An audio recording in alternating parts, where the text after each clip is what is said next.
Welcome everybody back in another weekly Zoom Hangout with Butch Davis. AJ Ricketts here with you. As another week rolls along, Coach, good to see you once more. I know it's been a busy week, but we'll talk about the conference meetings here and how not just the conference, but the NCAA is planning right now to move forward and talk a little bit about position groups. But how you doing today? What's going on down there in South Florida for you? Yeah, everything's going good. We finished last week. We had meetings on Thursday, Friday. We had meetings Monday, Tuesday, and Wednesday this week with Conference USA. Today, one of the things that was kind of unique and really good was Rodriguez, our new offensive line coach, had his offensive line guys in a Zoom meeting today, and he invited one of his roommates and teammates from the University of Miami, Chris Myers.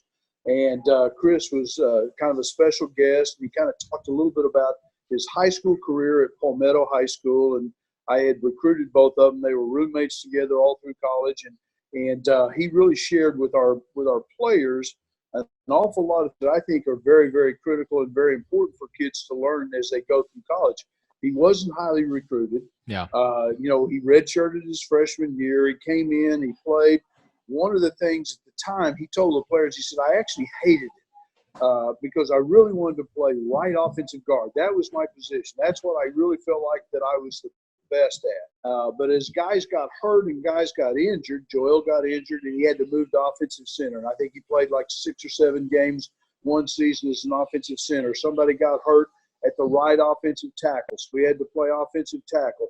And before his career was over, he actually ended up starting games and playing all positions. And what he thought was bad ended up being a great thing for him as the NFL teams, even though he didn't get drafted, he was a free agent, they looked at him and they said, look, this guy's unbelievably versatile. I mean, here's a player that could play all 5 positions. And lo and behold, I think he ended up playing like 11 seasons in the NFL.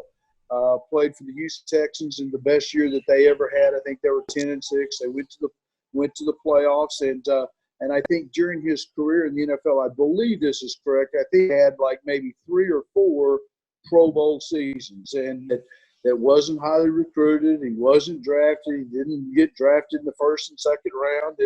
Great things. And then the other thing that he shared with them, AJ, that really kind of applies to what we're going through right now.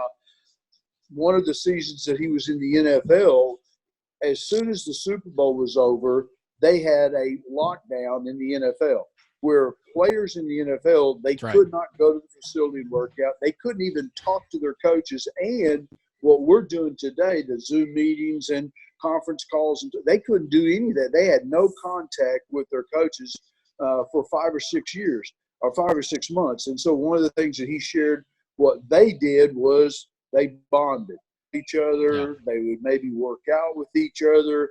They would, they work out. They'd call a teammate and say, this is what I did. And somebody would do something to try to do more.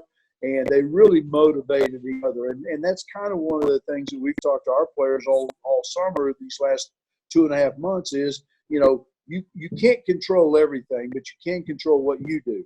And what you do is going to really set the stage for how you play this ball.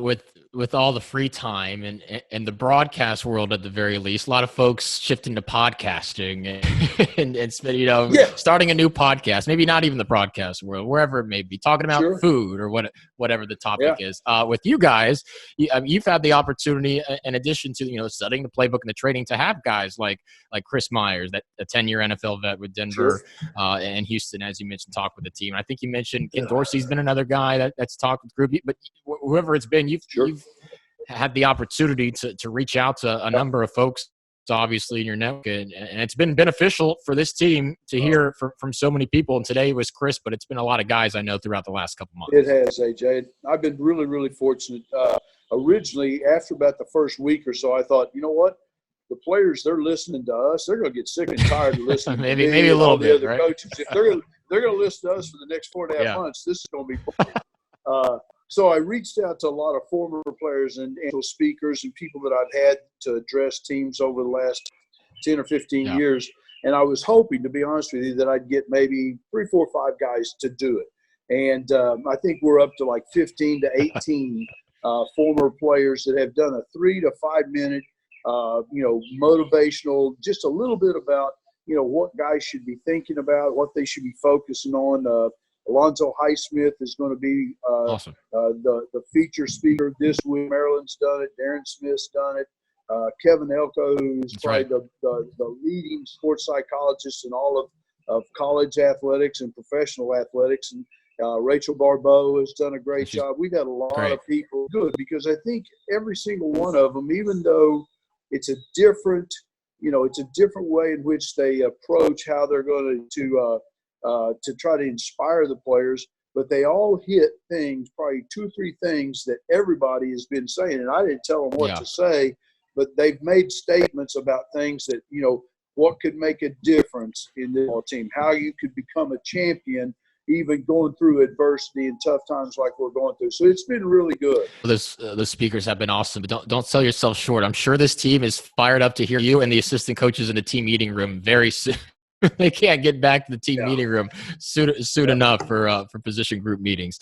We mentioned, let's talk a little bit about the conference meetings this past week. Obviously, no flight up to Destin, up in the Panhandle, beautiful spot of the country, my home territory. But you guys had a couple days of meetings, and they certainly took on a bigger meeting this year than probably most years. A lot to discuss. We've seen a lot of news coming out of the NCAA. Obviously, the June 1st is a date that's been tossed around, but I just want to open it up to you in terms of, what the type of things that have been discussed, and what, not just NCAA is looking at, but Conference USA and how we as a conference are looking to move forward here, and anything that might have come out of those meetings. Sure. I mean, nothing came out that was, definitely in stone, okay? But there was a lot of things that would have alternative plans if, theoretically, some of the schools within our conference, what if they can't start on the first week in September? They can't play. They can't get back on campus. They can't work out. Their governor, their state, whatever it is, their college doesn't allow them to get back. We've seen things where it's flipped. At one point, the governor in the state of California, for an example, he made a statement that they were not going to campus until September, the first week in September. That rocked the world for about 3 weeks until he came out last week. And when he found out that all the SEC schools and a lot of other schools are already coming back at the end of May, he goes, well, I changed my mind. I think we are going to let guys come back. So he said here and say that they know exactly what's going to happen. It'd be very difficult. But here's the things. We've talked about, okay, what happens if a team can't play within the conference? They got a lot of kids that are sick, or what happens? So maybe somebody in the western part of our conference, maybe they are playing a non-conference game, or one of their schools that they had scheduled, they don't play. Well, maybe now you could reschedule that person, a little bit of a massaging and being available to change that. Other topics have been like, this is what everybody, AJ, wants. Everybody, coaches want it, players want it, ADs want it, television wants it, and the bowl people, they want a season, okay? And they're even okay if we had maybe, let's say, only a 9-game season. Maybe you could play 6 or 7 of your conference games, and maybe you could only play 2 of your non-conference games. A lot of discussions about tiebreakers, okay? So what would let you be the conference championship if you had the same record, and maybe you didn't play. Did somebody play FCS schools, and maybe another school you signed up and you played a Power 5 school because somebody else couldn't play? So there's a lot of things where they just tried to come up with rules as to exactly how this would work if a lot of people can't play. But I do think one thing, I think we are going to have a football season in 2020. I think that, the NCAA, Mark Emmert, came out middle of last week or early last week and said that the NCAA does not feel like that they can make a mandatory decision that covers all of college football. But he said, because everybody's in a different situation. And he said basically what the NCAA was going to endorse, leaving it up to the governor of the state. When are you going to open the state? When are you going to allow people to do that? The city, the mayors of the cities all across the country where campuses are, whether it's in Stillwater, Oklahoma, or whether it's in Miami or wherever it is, the mayors and the college presidents, when do they feel like that it's safe for the athletes and for the students, okay? And when do you have a good plan as to how to protect your players? So one of the things, AJ, that we've been doing, Kevin O'Neill's done a phenomenal job, and all of our doctors, they've been working for the last 3 weeks. Hypothetically, let's say that we could come back next Monday. Okay. What does next Monday look like? Well, we're going to test the athletes. We're going to do the temperature and make sure that nobody is, has got any kind of the coronavirus disease, and work out at least for the first month, AJ, in small pods. Instead of saying, okay, all the defensive players, all 40 of you guys, you're going to lift and you're just going to go run and we're going to meet and stuff. We're probably going to have small pods of like maybe 10, 12 players and spread them out, and do different times during the course of the day so that, when that group of people is done, you can disinfect, whether it's the locker room, whether it's the weight room, whether it's a meeting room or whatever, bring another group of 10 to 12 players. And we're going to spread out all over the whole stadium. When we do come back, we're going to use some of the sky boxes for meeting rooms, because some of the positions, I think all the people that are listening understand that, like, Rich Skrosky he's quarterback, so he doesn't need a room that has 30 seats in it. He can go to one of the sky boxes and meet up there. The wide receivers, there's like 12 of them, so they different. That way you can, at least for a couple of weeks, we can have the same things we've been doing on the Zoom. Now you do it in person. Now you get a chance to do video teaching, playbook teaching, and those kinds of things. So, and to be honest with you, probably the first 2 weeks and maybe the first 3 weeks will look like that. And then as the country starts to, the disease goes down, people are healthier, then you start to lighten up. Someone said that, you may go from 10 people and then all of a sudden 2 weeks later you might be at 20 people in a meeting or 25 people. So, and hopefully the target, the biggest thing, AJ, that all coaches are listening for, when can we actually start practice, okay?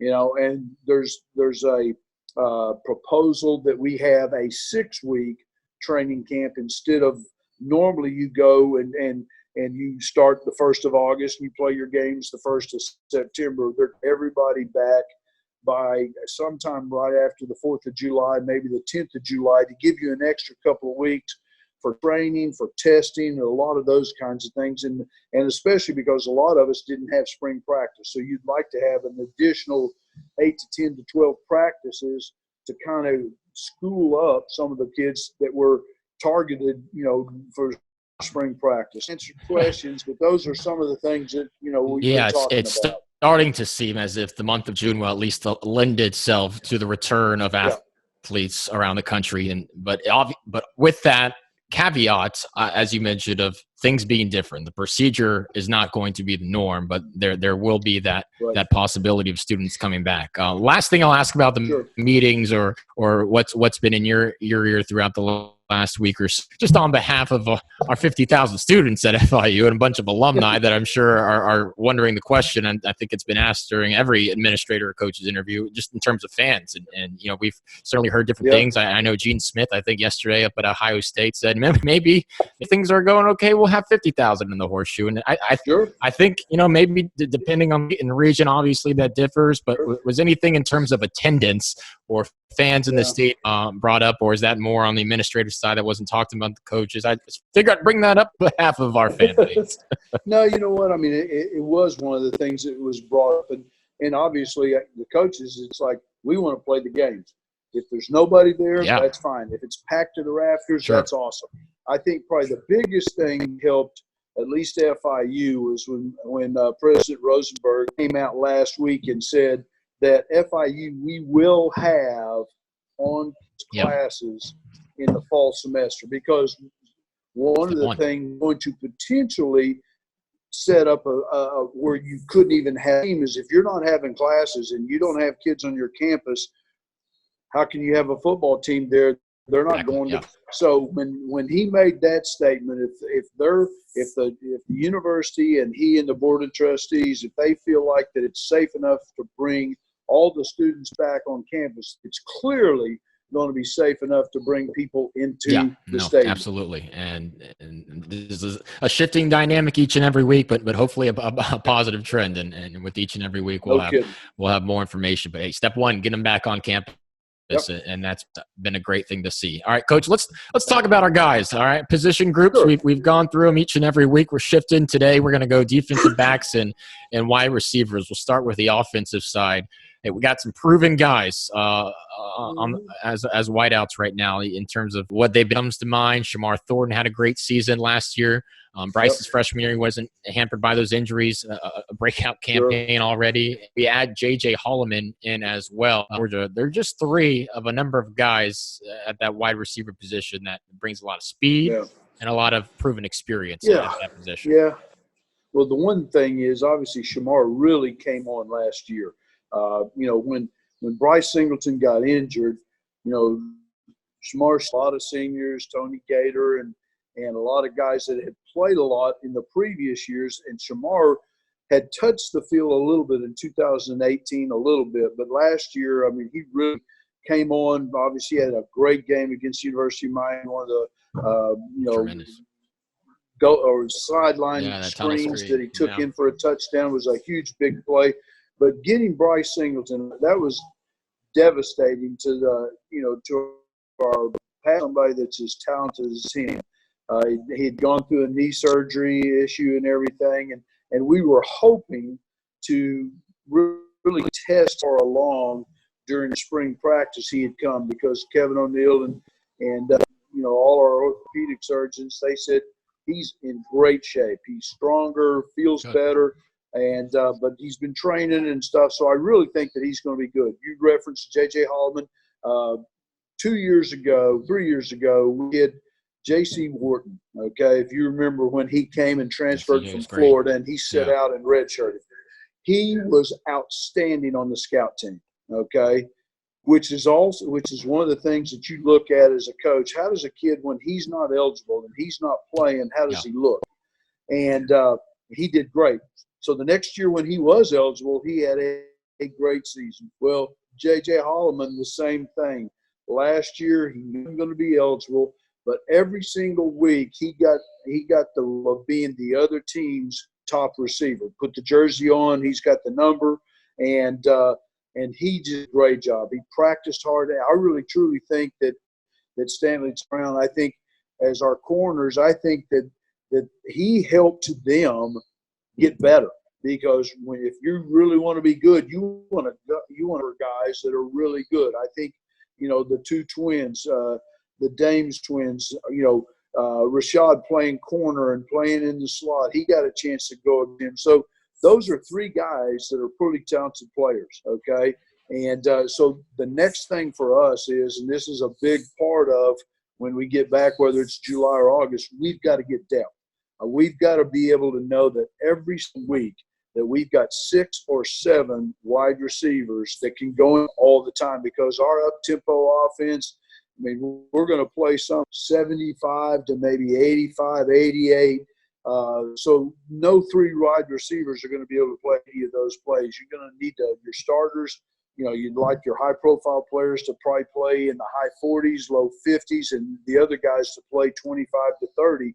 And so that's going to be a big challenge for us, when we do get back for training. Can't wait to see how those guys have developed, how Bryce is feeling, and also the speed and what it'll do along the edge. We saw a little bit of it last year from these young guys who are now redshirt freshmen. Sure. That's going to be awesome to see. You mentioned the Dames twins, who are 2 guys with returning experience on the defense. They also returned Dorian Hall and Josh Turner.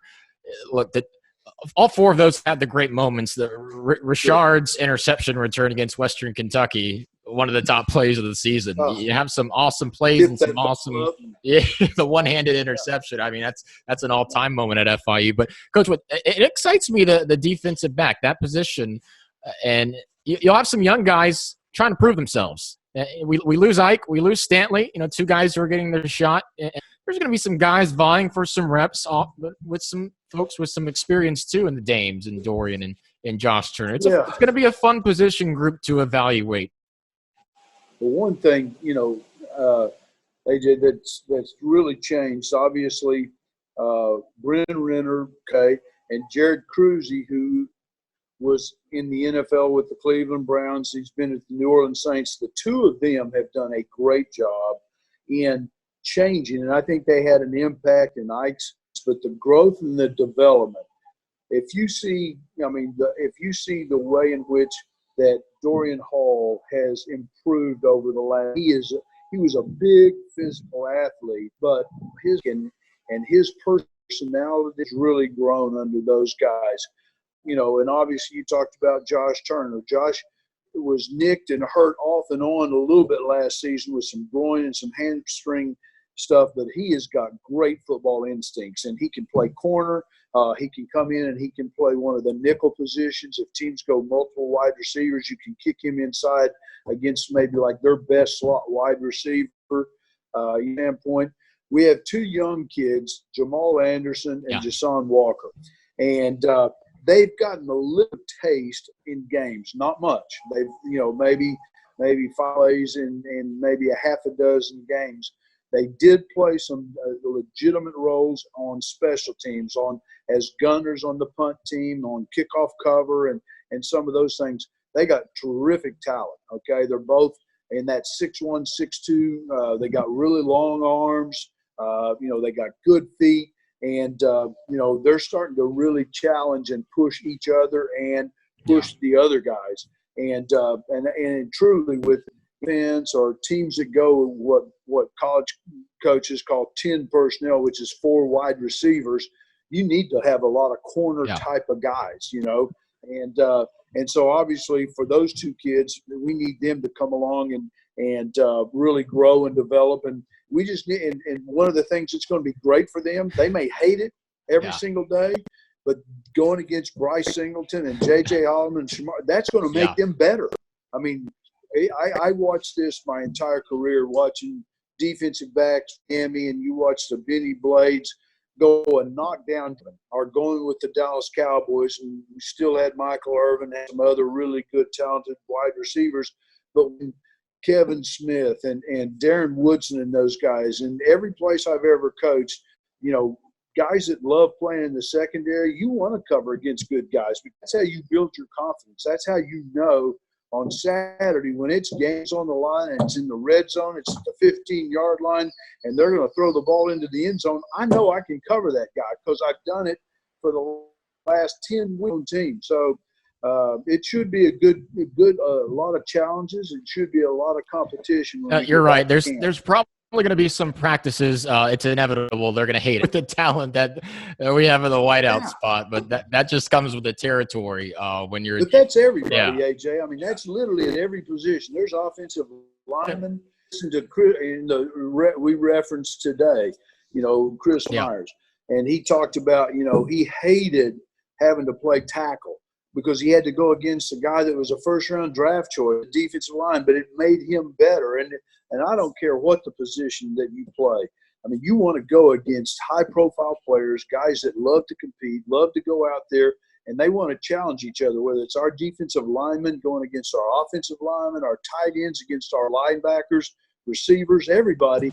That's how you get better. You don't get better just going out there and going through the motions. And to be honest with you, I mean, people that have ever played football and stuff, and you see guys that stand in line and they look at the other line, they start counting the other guys, and they go, ooh, I'm number 4 and that's number 4. I'm going to let somebody pass me because I don't want to go against that guy. He's too good. No. I don't want those guys. Not at all. That makes sense. Not at all. It's going to be a fun dynamic. It's going to be fun hanging out at the practice fields this summer, this fall, and seeing the battles there. Starting to wrap up here at Coficet with this. I hit the links here today, Butch. I know we talked about it the other week.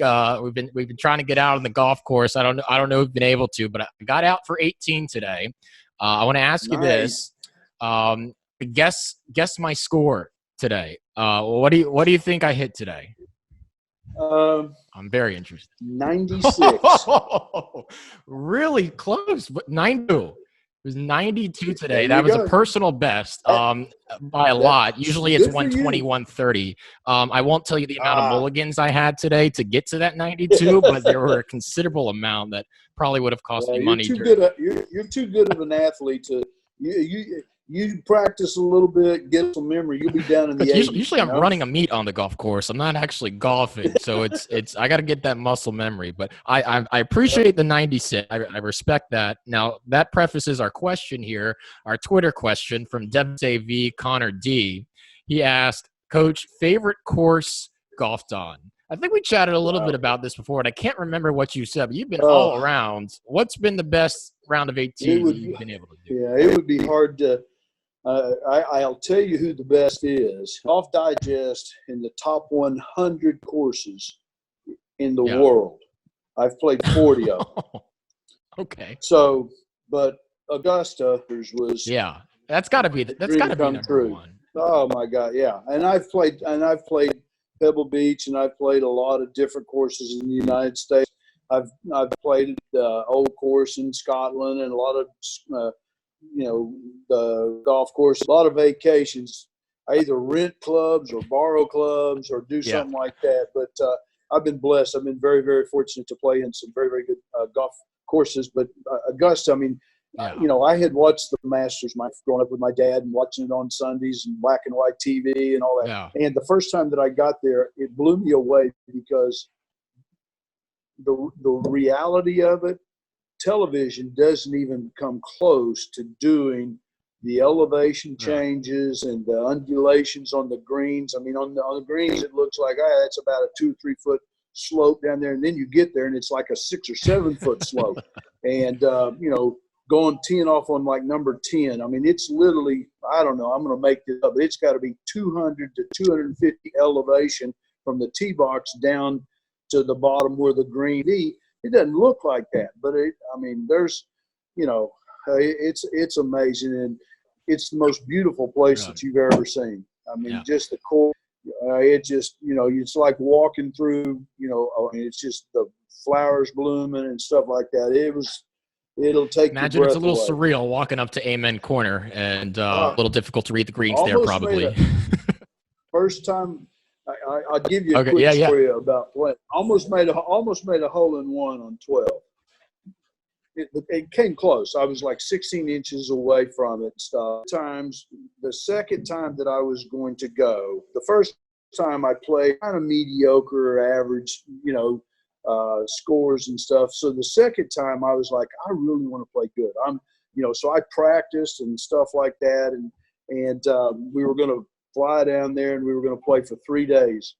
So I went to the practice range, and literally for an hour, I shanked every shot. Okay. I couldn't hit the ball. I couldn't hit the ball 10 yards. I'm like, oh my God, what? And I got to go tomorrow and play at Augusta, and literally, so I went home, ate a sandwich, went back, tried to figure out what was wrong with my swing. Balls, shanked balls, and it had been as low as a 2 handicap before. Yeah. So hitting balls like that was like, oh my God. Yeah. So the guy that was going to take us down there, I almost called him and lied to him and said, look, hey, I'm sick. I can't go. Because I didn't want to go down there and hit it in the water every time. You don't want that. And stuff like that. No way. So I go down there, and if you remember, if you've ever seen the movie Caddyshack, where he's hitting the tee shots, and it's going down the line and hitting other people. It's like, who hit that shot? Who hit? So anyhow, so I go there, and I in my mind I'm thinking, not Caddyshack, tin cup. So I just went over there and I chipped and I putt. I went. Long story short, I shot 40 on the front and 33 on the back. I shot speed. And I couldn't explain 1 minute whether it was Bliss, 73 at Augusta. 73. That's terrific. That doesn't get better than that. That's you almost shot under. Really. I'll tell you that I almost hit my first hole in one today, but Coach, it was. Did you? Nice. It was from the course in Savannah, so not quite the same. Get a bigger hole. Do a paint bucket or something. Thought I had it. Butch, it's always great catching up.